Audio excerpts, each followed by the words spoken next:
네, 전략주 AS 시간입니다. 두 분의 전문가님들께서 방송 중에 제시해드렸던 전략주에 대해서 오늘을 기준으로 또 어떻게 새롭게 전략 세워볼 수 있는지 들어보도록 하겠습니다. 먼저 첫 번째로 이주연 대표님의 전략주 AS 가져볼게요. 네, 첫 번째 종목입니다. 지난달 29일에 매수 들어간 드림 CIS입니다. 임상 수탁 기업으로 알려주셨고요. 계속해서 상승 추세 나오고 있습니다. 최고가 수익률 12% 달성을 했고요. 지금도 수익권에 있긴 한데 이 드림 CIS 어떻게 하면 좋을까요? 네, 드림 CIS는 또 워낙에 네. 이제 자리 자체도 좀 안정적인 자리에서 또 제시를 해드렸었고, 그리고 이제 자리도 슬슬 잘 잡아 나가는 그런 네. 과정이기 때문에 충분히 이제 목표가까지 가져가셔도 뭐 이제 무리 없지 않을까라고 생각을 하고 있고요. 일단은 드림 CIS 지금 차트상으로 봤을 때도 이제 좀 남색이죠. 짙은 남색깔 선이 241선 장기 이평선이라고 보시면 되겠습니다.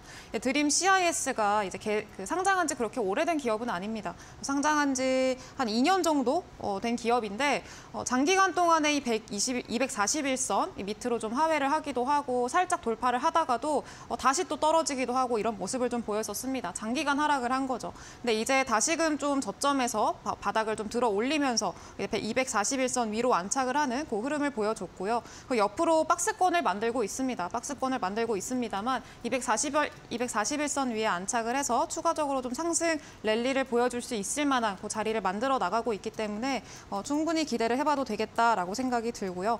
그리고 일단은 드림 CIS 같은 경우에는 말씀을 해주셨다시피 이제 임상 전문 수탁 기관입니다. 이제 CRO 전문 기업이고요. 그리고 이제 중국의 타이거 매드라고 CRO 분야에서는 굉장히 또 손가락 안에 드는 한 손가락 안에 드는 한 손이죠. 한 손 안에 드는 네. 그런 종목이라고 보시면 기업이라고 보시면 되는데 그 기업의 이제 손자 회사입니다. 그래서 지분을 인수를 하면서 이런 글로벌 네트워크를 활용을 합니다. 이제 중국의 타이거 매드가 아무래도 글로벌 기업이다 보니까 글로벌 네트워크가 굉장히 구축이 잘 돼 있고요. 그리고 이 드림 CIS도 그 수혜를 충분히 좀 기대를 해볼 수도 있겠다라고 생각이 듭니다.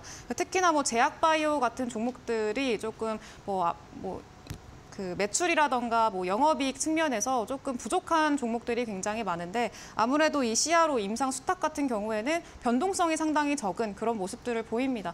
그래서 글로벌 네트워크도 활용을 충분히 할 수가 있고 그리고 이 글로벌 시장을 공략을 하면서 앞으로 매출이라던가 영업이익도 꾸준히 상승세를 기록을 할 걸로 지금 예상이 되고 있는 만큼 충분히 좀 앞으로도 이 기대를 해볼 수도 있겠다. 그리고 실적이 늘어나는 만큼 주가가 거기에 반영되는 것도 한번 기대를 해볼 수 있지 않겠느냐라고 생각을 하고 있고요.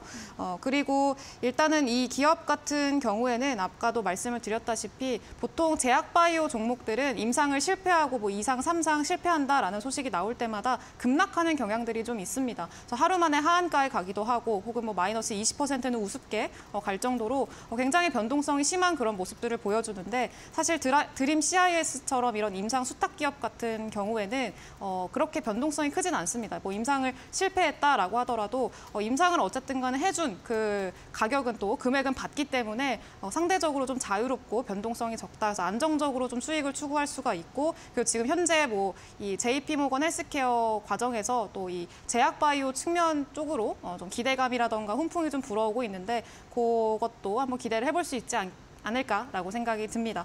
드림 CIS는 뭐 수정할 것 없이 그냥 원래대로 목표한 대로 목표 수익률까지 잘 가져가 보도록 하겠습니다.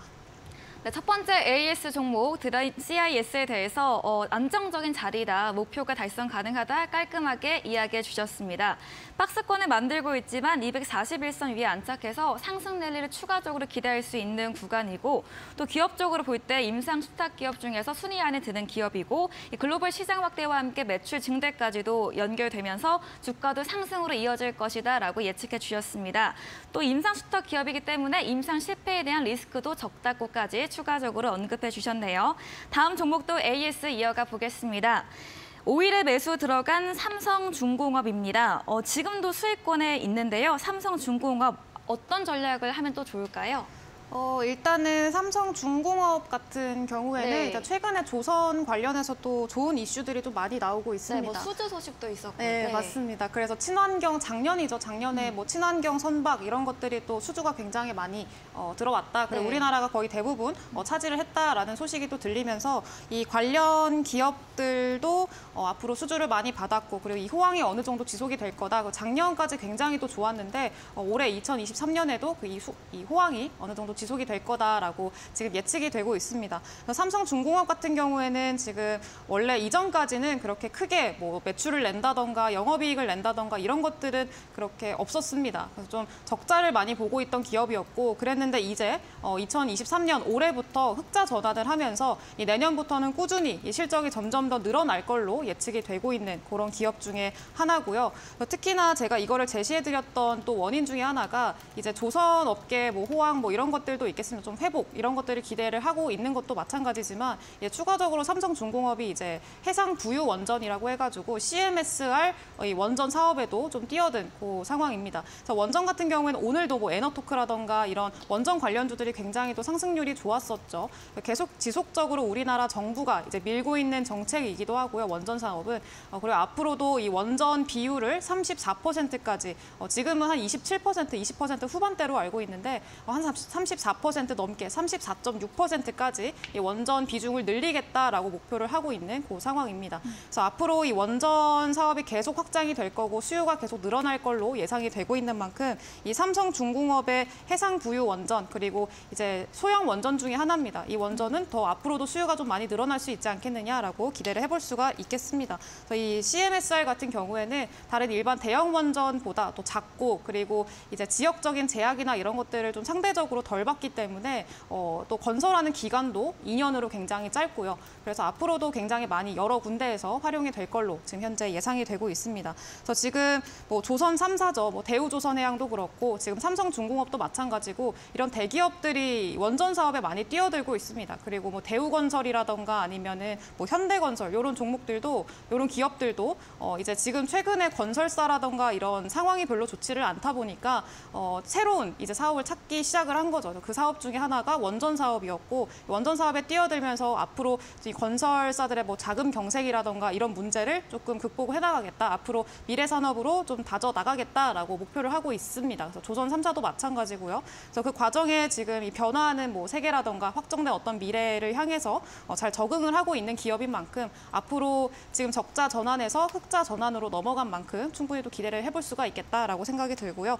그리고 자리 자체도 굉장히 저점이고 그리고 이제 이전 저점 좀 반등하는 여기 이제 이 회색깔 하늘색이죠. 하늘 색깔 선이 볼린저 밴드 하한선이라고 보시면 되는데 이때 이탈했을 요 당시에 이제 제시를 해드렸었습니다. 그래서 볼린저 밴드 하단을 이탈했다라는 거는 또 금방 회복하는 경우가 좀 많고요. 그래서 급격하게 시장에 의해서 갑자기 좀 급격하게 밀리는 그런 경우가 있다 보니까 또 그렇게 밀린 경우에는 좀 금방 회복을 해주는 그런 모습들을 많이 보여줍니다. 그래서 일단 안정적인 자리에서 또 공략을 해뒀으니 이후에 좀 회복하는 모습을 좀 보면서 수익을 좀 차근차근 챙겨 나가면 될 것 같고요. 그래서 이 종목도 똑같이 원래 목표했던 그 목표가까지 잘 가지고 가보도록 하겠습니다.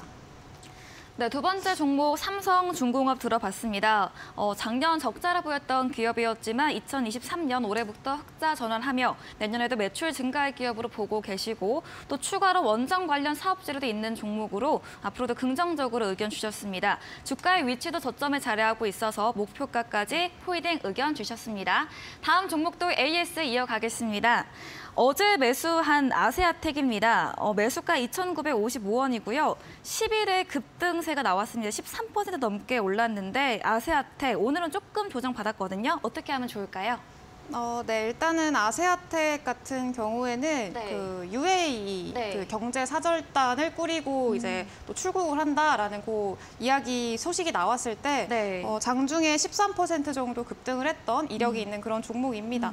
그래서 지금 UAE 경제 사절단을 꾸려가지고 앞으로 뭐 이때 네옴시티 이전에 네옴시티 때처럼 팀코리아를 꾸려서 수주를 받아오겠다라는 목적으로 지금 그렇게 나아가고 있는 그런 상황이고요. 그리고 거기에 포함되어 있는 기업 리스트가 또 함께 공개가 됐었습니다. 네. 저희 아세아텍 같은 경우에는 거기에 이제 포함이 돼 있는 그런 이 종목이고요. 그리고 그러면서 앞으로 좀 추가적인 이 재료가 지속이 되고 있는 만큼 추가적인 좀 시세를 기대해 볼 수 있겠다라고 제시를 해드리면서 말씀을 드렸던 종목입니다. 그리고 제시해드렸던 그 다음 날에 바로 장중에 9% 넘게 이제 급등을 했는데 지금은 이 상승분을 다 반납을 하고 다시 원 위치까지 돌아와 있는 그 상황입니다. 다만 이제 목표가를 제가 3,200원에 제시를 해드렸는데 이 목표가 아까보다 30원 깻잎 한 장 차이로 도달을 네. 못하고 다시 빠졌습니다. 근데 오히려 이제 다시 좀 힘을 모으고 더 추가적으로도 급등을 할 수 있을 만한 그런 상황이라고 생각을 하고요. 지금 241선 밑으로 살짝 이런 밀리는 그 모습을 보여줬는데 지금 재료가 지속이 되고 있고 그리고 또 아세아텍은 농기계 관련 주죠. 농기계 사업을 하고 있는 기업이고 자율주행 농기계, 그 농기계 드론 같은 앞으로 뭐 에그테크라고 하는데 그 사업을 또 착착 잘 해나가고 있고 실적도 충분히 잘 내고 있는 기업인 만큼 이제 좀 기대를 해보면서 가져가 보도록 하겠고요. 이 종목도 충분히 목표 수익률까지는 도달할 수 있다라고 생각을 하고 있어서 수정 없이 그냥 그대로 가져가 보도록 하겠습니다. 네, 마지막 AS 종목 아세아텍에 대해서는 역시나 홀딩 의견 주셨습니다. 최근 UAE 경제사절단에 대해서 해외 순방 관련 수혜주로도 꼽혔고요. 이 농기계 드론, 자율주행 농기계와 관련해서 실적도 잘 나오고 있고 추가적으로 급등세 나올 수 있는 만큼 홀딩, 매수, 보유 의견을 주셨습니다. 네, 이주연 대표와 방송 이후에도 함께 하시고 싶다면 문자 샵 3772번으로 이주연 대표 적어서 보내주시면 저희가 답장으로 입장 가능한 채팅방 링크를 보내드리고 있습니다. 그리고 화면 하단의 QR코드 통해서도 입장 가능합니다. 휴대폰 카메라 찍으시면 바로 입장 가능하니까요. 편하신 쪽으로 들어오셔서 실시간으로 이 종목과 시장에 대한 대응 얻어가 보시면 좋겠습니다. 다음으로는 공대원 대표님의 전략주 AS도 들어가 보도록 하겠습니다. 네, 첫 번째 종목입니다. 10일에 매수 들어간 한일사료입니다. 매수가 4,395원이고요. 최고가 수익률 10% 이미 달성을 했네요. 이 곡물 관련주 한일사료 어떻게 보면 좋을까요? 네, 한일사료는 일단 CPI 발표를 앞두고 있어서 그때 당시에 추천을 드렸었는데요. 네. 한 지금까지 방송 중에 나간 게 한 9개 중에 한 8개 정도는 수익 실현을 완료한 것 같아요. 맞아요. 그래서 이 종목을 제가 왜 추천을 했고 왜 관심 갖게 됐는지에 대해서 브리핑을 하겠습니다. 오늘은요. 한일사료 같은 경우는 일단 일정이 있었습니다. 네, CPI라는 일정이 있었었고 저는 좀 반복적인 좀 패턴을 좋아해서 네. 그래서 설명을 드렸었는데 차트를 보고 기술적 분석으로 설명을 드리겠습니다. 그때 당시에도 하락할 때도 반등을 한 번씩 준다고 한번 말씀을 드렸었는데 이 21선을 타고서 반등을 한 번씩 주죠. 21선이라는 게 20일 동안 이제 이동평균선을 좀 가리치는 그런 수치인데 한 번씩 반등을 이렇게 줍니다. 그렇기 때문에 지금도 한 요 부분에서 추천을 드렸죠. 그 후에 CPI 발표를 앞두고 나서 둔화될 수도 있고 상승할 수도 있는 그런 상황에서 21선 부분까지는 하방으로 우하향하면서 반등을 줄 수도 있을 것이다라고 예상을 드렸고 그 후에 반등이 이렇게 나왔죠. 이때 한 10% 이상, 7, 8% 정도 올랐었네요. 네, 그래서 충분히 수익 구간을 줬던 것 같고 이처럼 첫 번째로는 일정이 있고 두 번째로는 좀 반복적인 좀 패턴을 보이는 그런 종목을 다 보냈던 것 같아요. 네. 다음 종목으로는 한국석유를 좀 보도록 할게요. 네. 한국석유 계속해서 상승 추세 보이고 있습니다. 9,780원에 매수했고 최고가 수익률 9% 넘게 달성을 했는데 한국석유 앞으로 더 올라갈까요? 네, 한국석유도 그때 당시에 정유가 좀 설비를 92%에서 79% 정도 좀 가동을 좀 중단한다. 그렇기 때문에 정유 국제 유가가 오를 것이다. 앞으로 오를 것이다라고 전망을 좀 내비쳤었죠. 네. 그때 당시에도 배럴당 한 72달러 정도 됐었는데 한 85달러 정도까지는 예상을 한다라고 언급을 드렸던 것 같은데 그러한 이유가 첫 번째로 있었고 두 번째로는 이렇게 좀 박스권을 뛴다고 그때도 추천을 드리면서 좀 말씀을 드렸던 것 같아요. 네. 그때 당시에도 9,000만 부근에서 매 월마다 10,000원에서 12,000원 부근까지 1월달 12월달, 11월달 반복적인 좀 패턴을 보인다라고 좀 말씀을 드렸던 것 같고 네. 이것도 그 첫 번째 이유, 두 번째 이유가 다 부합했기 때문에 반복적인 패턴도 좀 보였기 때문에 이 종목도 추천이 나갔던 것 같습니다. 네. 그러면 이거 한국석유는 뭐 이제 수익이 났으니까 조금씩 매도로 대응해 보면 좋을까요? 지금 일봉상 저점을 높이고 네. 지속적으로 우상향하고 있는 상황이라서 네. 아직까지는 지속적으로 홀딩 아. 하시면 될 것 같습니다. 네, 보유하고 계신 분들은. 네, 한국석유 보유 의견까지 들어봤습니다. 다음 종목도 이어가 보도록 하겠습니다. 네, 27일에 매수한 KPX 생명과학 화이자 관련주입니다. 매수가 5,020원이고요. 이미 최고가 수익률 34% 달성을 했고 지금도 오늘 좀 조정받았지만 수익권에 있습니다. KPX 생명과학은 더 들고 가도 되나요? KPS 생명과학도 네. 그때 당시에 코로나가 네. 중국에서 너무 지금 심해져가지고. 심해져서 네. 그러한 이유로 좀 보냈었고 그때 당시에 차트를 보면은 변곡점 부근이었어요. 한 네. 요 부근에서 21선 부근에서 반등이 나와야 되는 기술적으로 반등이 나와야 되는 자리다라고 좀 언급을 좀 드렸던 것 같고 눌림목 구간이죠. 그 뒤로 좀 이렇게 반등에 좀 성공하는 그런 흐름을 좀 보였었죠. 코로나도 중국에서 너무 확산을 했었고 네. 그때 당시에 감기약도 품귀 현상을 보였었고 해열제 역시 품귀 현상을 좀 보였었죠. 사재기를 막 한다고 네. 그때 당시에 그런 상황이었죠. 근데 아까 제가 인바이오젠을 설명을 하면서 네. 말씀을 드렸었는데 중국 내에서 1월 달이 좀 정점을 좀 찍을 것이다. 코로나 중국에서 확산세가 정점을 네. 찍을 것이라는 그런 전망이 있기 때문에 코로나 관련주는 아무래도 좀 이제는 보유하고 계신 분들은 좀 비중을 좀 덜어내거나 네. 차익 수익 실현을 좀 하시기를 좀 의견을 드리고 있고요. 추세도 보시면은 21선에서 좀 이탈을 하는 그런 흐름을 좀 보이고 있죠. 네. 그렇기 때문에 지금으로서는 추세도 이탈을 했고 그리고 1월 중으로 코로나 확산세가 좀 정점을 찍고 내려올 가능성이 좀 있기 때문에 그리고 유럽도 날씨가 굉장히 포근하다고 해요. 그렇기 때문에 전반적으로 지금은 좀 비중을 줄이는 게 좋지 않을까 그런 의견 드리겠습니다. 네, 세 번째 AS 종목 KPS 생명과학에 대해서는 좀 비중을 덜어내보자 의견 주셨습니다.